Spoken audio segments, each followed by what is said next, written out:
1,200 feet beneath Detroit, in a mine older than most of its buildings.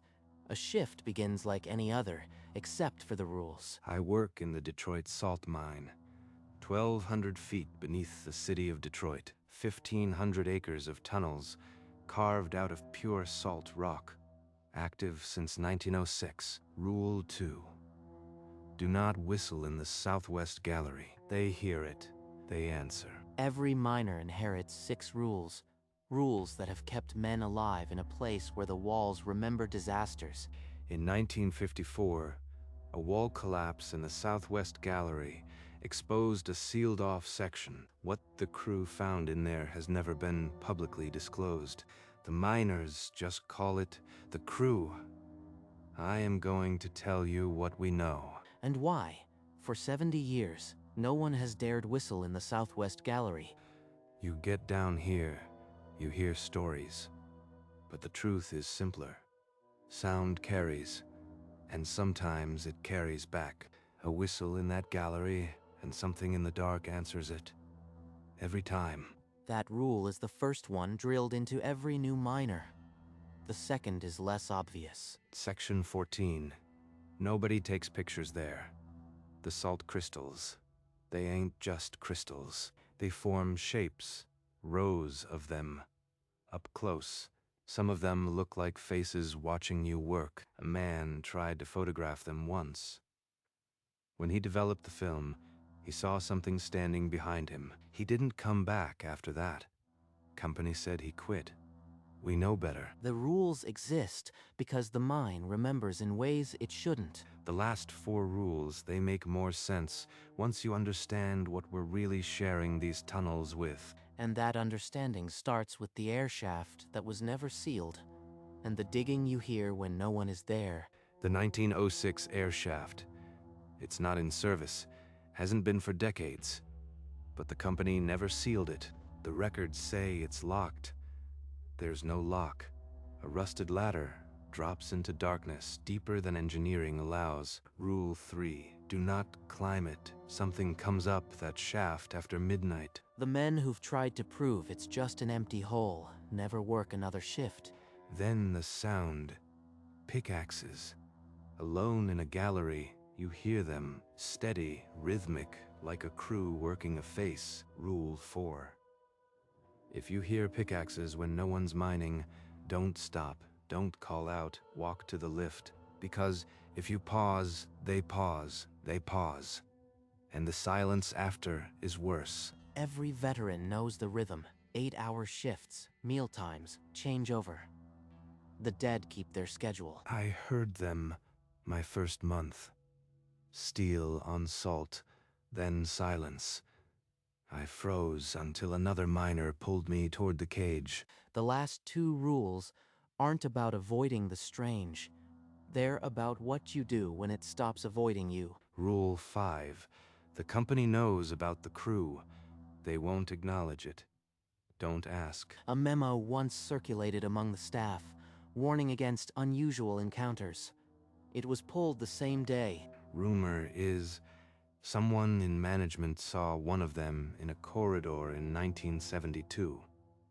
The man filed it as a reflection on wet salt.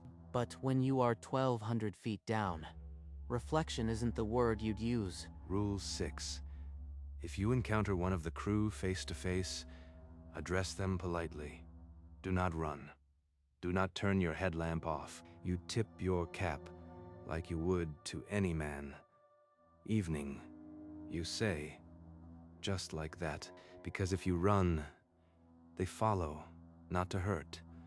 I don't think, but they want to know why you are afraid. And if your light goes out, they get closer, much closer. That's the strangest part. They don't seem malevolent, just confused, like they think they're still on shift. And that shift began with a collapse in 1923 that cost 7 men their lives. October 14th, 1923. 7 men went into the southwest gallery. They never came out. The salt face collapsed without warning. 300 tons of rock buried the crew. Company sealed that section. too dangerous to recover the bodies. They put a wall between the living and the dead. For 31 years, that wall held, and the 7 miners became entries in a forgotten accident report. Then, in May 1954, blasting in the southwest gallery triggered an unscheduled collapse. The wall shattered, and the sealed-off tunnel yawned open for the first time since 1923. What the crew found behind that wall has never been publicly disclosed. But miners talk, and what they found altered the rules of this mine forever. The men from 1923 were still there. Every rule we follow now comes directly from that discovery. The salt had preserved them. All 7 men lay exactly where the collapse had caught them, 31 years earlier. Their clothing was intact. Wool caps, suspenders, leather boots. The salt pulled every drop of moisture, left them like leather on bone. Tools still in their hands. Lunch pails with names stenciled on the lids. A work log open to the last shift. The air had sealed them in a perfect dry tomb. No rot, no decay, just salt and silence. The 1954 crew recognized the gear. They recognized the faces. Men whose photos still hung in the Union Hall. It was the missing crew, every man accounted for. The company had to accept the truth. The mine gave them back after 31 years. In the weeks that followed, the bodies were brought to the surface. For the first time in 3 decades, their families could bury them. The company closed the incident officially, recovered the remains, held a small ceremony, assumed the matter was over. But down below, a different kind of recovery had already begun. Because 4 years later, miners started seeing them again. 1958. A miner on graveyard shift saw a man in old-fashioned wool cap and suspenders standing in the southwest gallery. He thought it was a prank. Called out. The man turned, tipped his cap, and walked into a solid salt wall. After that, reports came in steady. Always the southwest gallery. Sometimes section 11 or 14. Always 7 of them. They wore the same clothing they'd died in. Wool caps pulled low, suspenders over thick shirts, faces pale but calm. They'd nod at you, tip their caps like it was just another shift. Never spoke, not back then. Some miners quit after their first encounter. Others just learned to live with them, part of the mine's furniture. By the 60s, the crew was accepted. 7 dead men who never clocked out, and the rules started making more sense. The company turned a blind eye. Officially, the mine was just old. The salt played tricks. Unofficially, they knew. But down here, you learn the truth, quick. You treat them with respect, they leave you alone. That's Rule 6. And yet, in 70 years, no one has ever been harmed. The question that haunts every miner is not what they might do, it's what keeps them here. You can almost set your watch by them. They start their shift at the same hour every night. The same stretches. The same silent work. Some miners have tried mapping their movements, hoping for logic. But their route is always the same. Southwest Gallery, Section 11, then back toward the 1906 shaft. They don't acknowledge the modern machinery, walk right past the new drills. Their eyes are on the salt like it's still 1923. A few have noticed that one of them, older, with a salt-dusted mustache, sometimes pauses near a specific patch of wall, as if looking for something. You get the feeling they're not trapped out of anger. More like they're waiting. For what? Nobody knows. The politeness is the hardest part for newcomers. A dead man tipping his cap, smiling and walking through a wall. It's worse than any scream. After a while, you stop being scared. You start feeling sorry for them, and that's when the real dread sets in. Because pity means you've accepted they're real, and that the mine you work in every day is also there forever. I've seen them more times than I can count, and every time I tip my cap back, It feels wrong not to. But it was one encounter, a single conversation, that shattered any distance Kenneth had left. It came in 2023, alone in a side tunnel of Section 11. My first personal encounter was 6 years ago. I was still new, working a small side gallery alone, just me and the drill. Then I heard footsteps. Slow, deliberate, not an echo. I killed the drill and turned. 20 feet away, one of them stood in the dark, just watching. Wool cap, suspenders, pale face, younger than the others.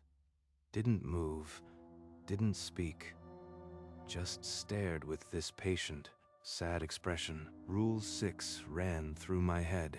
Don't run. Keep the light on. Address them politely. So I tipped my cap, said evening, and I turned away slow, started walking toward the lift. Hardest walk I ever made. Every step I expected a hand on my shoulder, but nothing followed. He made it to the cage. When the doors closed, he realized his hands were shaking. That was my first test. The rules weren't just old superstition, they were survival, and I'd passed. But a later encounter proved the dead can speak, and what they have to say will never leave you. Months later, in the main corridor where the string lights cast long shadows, I saw another one coming toward me. Younger, maybe early 20s.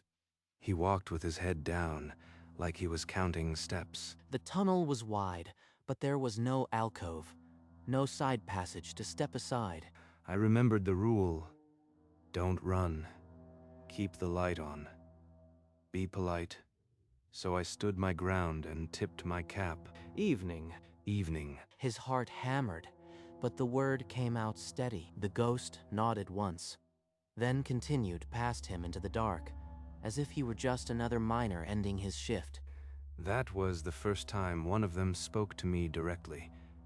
A single word, but it changed everything. Kenneth realized then that the crew were not mere recordings. They could see him, acknowledge him. They were still there, and they were aware. And in that moment, fear began to give way to something far heavier. A need to understand who they were, and why they couldn't leave. After that, I couldn't go back to just seeing them as ghosts. They were men who died on the job, and never realized the job ended. The fear that had marked his early years was replaced by something far less comfortable. Pity. And with pity came responsibility. The rules we follow aren't to protect us from them. They're to protect whatever dignity those men have left. It was a complete inversion of the horror he'd been taught. So I did something no rule covers. I started looking into who they were, before the cave-in, before the rules. After his shift, he would sit in the dim light of his apartment and comb through digitized archives, accident reports, old union newsletters. I found their names, their addresses. Some had wives, kids. They were Polish immigrants, mostly.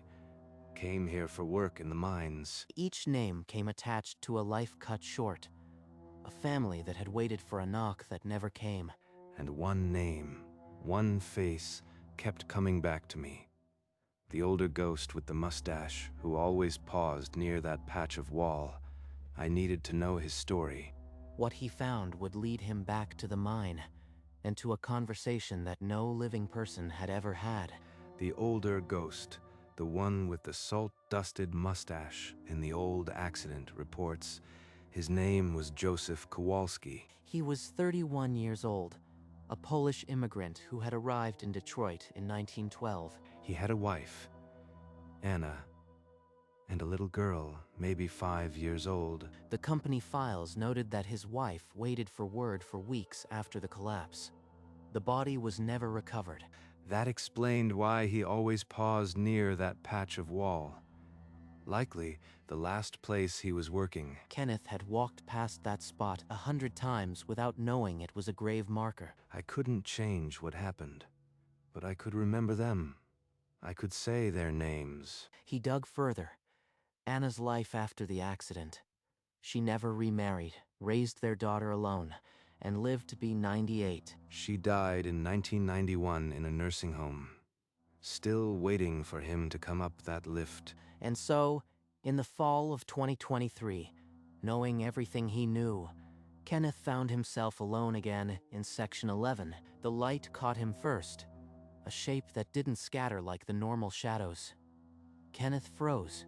For a moment, I thought it was just my nerves, but the figure didn't vanish. It stepped forward, slow and deliberate. The salt-dusted mustache, the wool cap pulled low, the suspenders. It was him, Joseph Kowalski, risen from the lost crew of 23. Forgive the interruption. No need to apologize. I've seen you many times these past years. You always tip your cap when you see us. It is kind. It's the least I can do. You are all still on shift, aren't you? The ghost seemed to consider this, his tired eyes finding Kenneth's own. For a long moment, neither spoke. Permit me a question. And then, in a clear Polish accent, the ghost asked a question that no living man had ever been asked, and that would send Kenneth on a journey from the salt to a gravestone. Pardon, friend. Could you tell me what year it is? My watch has stopped. The ghost reached toward his vest, but his translucent hand passed through where a pocket watch once rested. The gesture was automatic, a habit from a century ago. 2023, sir. 100 years. That is a long shift. Tell my Anna, I am sorry. I am late for supper. Would you please? I never meant to make her worry. He tipped his cap, and his smile was the saddest Kenneth had ever seen. A mixture of gratitude and an eternity of regret. Then Joseph turned and walked away, his figure fading into the salt dark toward the southwest gallery, where he would resume his endless shift. Anna Kowalski. She waited her whole life. I can't let her wait any longer. Kenneth stood alone in the tunnel, the drone of distant machinery suddenly loud, but his mind was silent with purpose. I'll tell her, Joseph. I swear it. And with that, a modern miner accepted a task from 1923. Deliver a husband's apology across the century, to a grave in Mount Olivet Cemetery, and perhaps finally let Joseph rest. After the encounter, the lift carried Kenneth back to the surface, but his mind stayed below with a dead man's request. He spent the evening searching cemetery records, finding the plot of Anna Kowalski in Mount Olivet, Section 27, before his next shift. He went back into the mine long enough to pick up a raw salt crystal from the floor of Section 11. Then he drove through the gray Detroit afternoon, the crystal resting on his dashboard. Like a cold promise, Mount Olivet's iron gates stood open, and the late autumn light fell long across the stones. He walked past rows of Polish surnames, immigrant families, until he found the marker with the faded inscription. His gloved hand brushed away a dry leaf, and the name Anna Kowalski looked up at him like an unanswered prayer. The salt crystal felt heavy in his palm. For a moment, he didn't know what to say. He knelt in the cold grass, the world silent but for distant traffic, and gathered the words that were never spoken. He bowed his head, and in that silence, a century of waiting prepared to end. Anna Kowalski. I am a miner, same as Joseph. He asked me to tell you something. He's sorry he's late for supper. He never meant to make you worry. He didn't mean to be gone so long. He placed the salt crystal on the cold granite, where an old iron holder might once have held flowers. The crystal caught the last light, like a frozen tear. For a moment, the whole cemetery held its breath. Kenneth didn't know if a ghost could release a century of guilt. But the words had been spoken. The message had crossed over. He rose slowly, his knees stiff from the cold ground, and looked down at the name that had waited so long. If she's somewhere, she heard. And if she's not, it still had to be said. He didn't hear a ghostly thanks, nor feel a sudden wind. The only sound was the distant hum of the city, indifferent to miracles. And yet, the apology had been delivered. 100 years late, but it had reached the stone. And perhaps it had reached her. Kenneth left the cemetery in the dark, carrying a silence heavier than the salt he mined. The next morning, Kenneth pulled on his salt-stained coveralls and clipped his headlamp to his hard hat, just as he had every shift before. Nothing's changed on the surface, but 1,200 feet down, the salt remembers. The lift groaned its familiar descent, the air growing colder and sharper with the bite of ancient salt. When the pickaxes sounded in the southwest gallery an hour later, Kenneth did not hesitate. He kept working, the rhythm a strange comfort. I used to think the rules were about fear. Now I know they're about not forgetting. Later, in Section 11, he saw them. 7 faint figures, their wool caps and suspenders unchanged, walking their eternal route. One of them tipped his cap. Kenneth tipped his back. No words were needed. Joseph. I hope she heard. I hope you know. The mine would keep its secrets, and the crew would keep their shift, and Kenneth would keep the rules. In 12 years, he has never once whistled in the southwest gallery, and he never will. A week later, Kenneth was finishing his shift in Section 11 when the familiar sound of leather boots on salt drifted toward him. The crew emerged from the dark, their forms translucent and purposeful.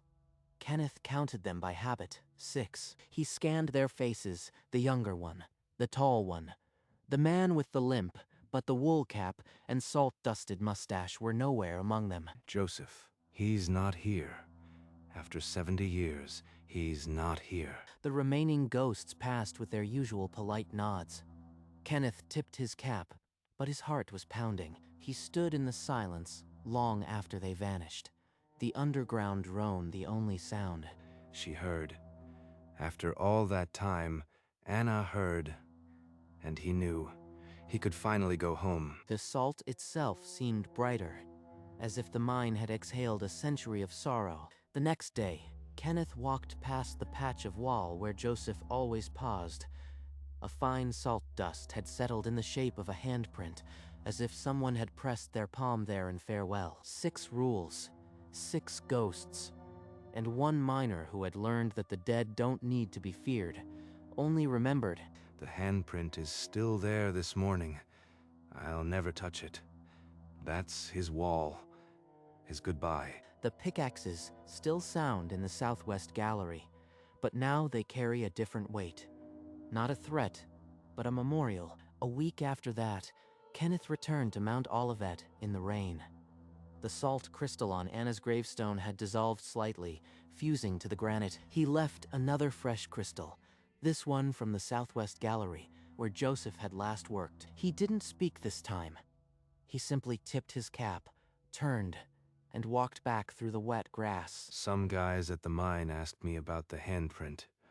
I told them it was a safety mark. Only half a lie. The 6 ghosts continue their eternal shift, but now they seem lighter. The tall one still tips his cap. The young one still nods. Maybe they all just need someone to remember their names. Maybe that's what keeps any of us from being lost. In the quiet of the next graveyard shift, Kenneth found the names of the remaining 6 in his notebook and read them aloud to the dark. Somewhere in the dark, 6 pickaxes paused and then continued, softer than before. That graveyard shift, Kenneth rode the cage up alone, the lamp on his helmet the only light. Something had loosened in his chest. The next morning, in the parking lot, an old-timer named Morris, 30 years underground, saw him lingering by his truck. Heard the pickaxes got softer last night. The old-timer just nodded, looked at the ground, and said nothing. In the mine, some truths didn't need words. Driving home, Kenneth passed the cemetery gates again. He didn't stop, but he touched the brim of his cap. Anna, Joseph, I'll keep bringing salt. As long as I am breathing, you'll have a messenger. The mine never confirmed, nor denied the crew's departure that year. But the rule book grew a 7th rule. Never written, passed between shifts like a prayer. It said simply, remember the names, say them once a year. The dead are still on shift, and they will know if you forget. Every miner down here knows that now. Even the new kids, fresh out of training. They learn the rules, and then they learn the names. And deep in the southwest gallery, if you stand very still during the quietest hour of the night, you can hear a faint Polish voice speaking to the salt. Anna, I am home. The southwest gallery held the silence like a held breath, the voice of Joseph Kowalski fading into the salt from which it came. When the 6 ghosts passed Kenneth, later that shift, he tipped his cap with the ease of a man who had long stopped being afraid. They know, and they know we know. That's enough. Above ground, the seasons turned over Detroit, but the mine kept its own calendar, marked by the eternal shifts of the dead. Every October 14th, the anniversary of the cave-in, the miners paused for a moment of silence before their shifts began. Then they read the names of the 7, and the pickaxes started again, always 7 in rhythm, as if the dead had never left. Kenneth never missed the anniversary. He would stand at Joseph's handprint, head bowed, then place a fresh salt crystal on Anna's stone. He was no longer just a miner. He was a keeper of the dead story, a courier between centuries. As long as one of us remembers, they're not lost. They're just on the late shift. And deep in the dark, 6 ghosts walk their eternal route, and one voice still whispers to the salt, "Thank you." As the years pass, the handprint never fades.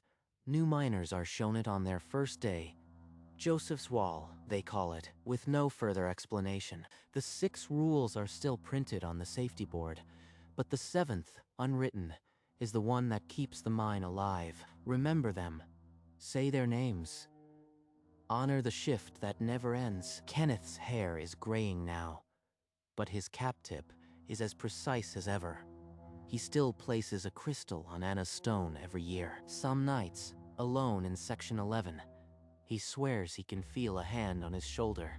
Brief, cold, grateful, and then it's gone. He never tells anyone. Some messages are meant to stay between the living and the dead. The Detroit salt mine still churns out rock salt for the highways above, but 80% of it stays in the darkness, where the walls remember. And if you ever find yourself 1,200 feet down, remember, no whistling in the southwest gallery. They hear it, they answer. But if you stand very still, and you are very quiet, you might hear the faintest echo of a Polish accent thanking the salt for keeping him, and the miner who finally brought him home. After all, the dead are still on shift, and as long as one person remembers, they'll never clock out.